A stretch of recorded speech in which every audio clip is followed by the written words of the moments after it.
not working. We got into trouble because we spent too much, borrowed too much, and printed too much at the same time we regulated too much. So what have they done these last 2 or 3 years?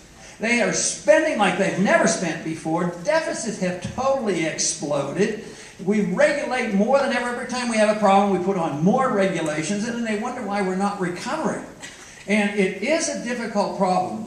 We have not seen the end to this. And here, young people like you, getting ready to get out of college and go get a job.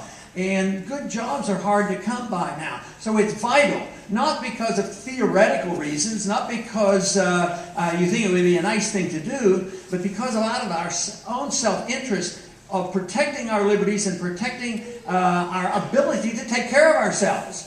And the government has been put in our way. They have hindered us. They have undermined the system where the productivity can occur and where the people can have jobs. So we are now facing this situation, and yet the alternative of what we're getting now is so difficult politically. So they'll ask me frequently on television and say, all right then, what should you have done? Well, we should have done a lot less, a lot sooner is what we should have done. We should have quit the spending and quit the borrowing, and really the politically unpopular thing to do is allow the correction. If things are out of kilter, if the Federal Reserve introduces this notion that it can do essential economic planning by artificially lowering interest rates and pretending there are savings and people over-invest, instead of getting production, you get higher prices. As long as they believe that, we can't solve our problem. And as long as we prop it up, the problem won't go away. You need the corrections. There are mistakes made. You need to correct what has gone on. But we've done everything in the opposite way.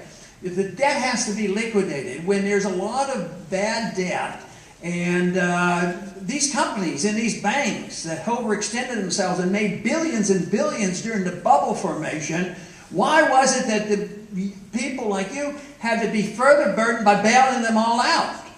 Because you're burdened either by taxation or by the printing of money and the devaluation of your currency. The burden has been placed on the people, and all the bad debt, all the derivatives that they were holding in these mortgages, they were bought by the Treasury and by the Federal Reserve and transferred over to the taxpayer.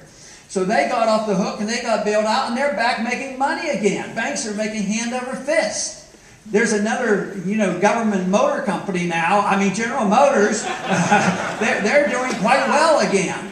But they shouldn't have been allowed. We have to get rid of the mistakes. And the good stuff that is left over, it has to be picked up. So politically, it's virtually impossible to say, oh, we'll just let it go. Somebody said to me, he says, oh, then, you had to do it. Because there would have been a depression if you had not done this. I said, yeah, but the true unemployment rate is more like 22%.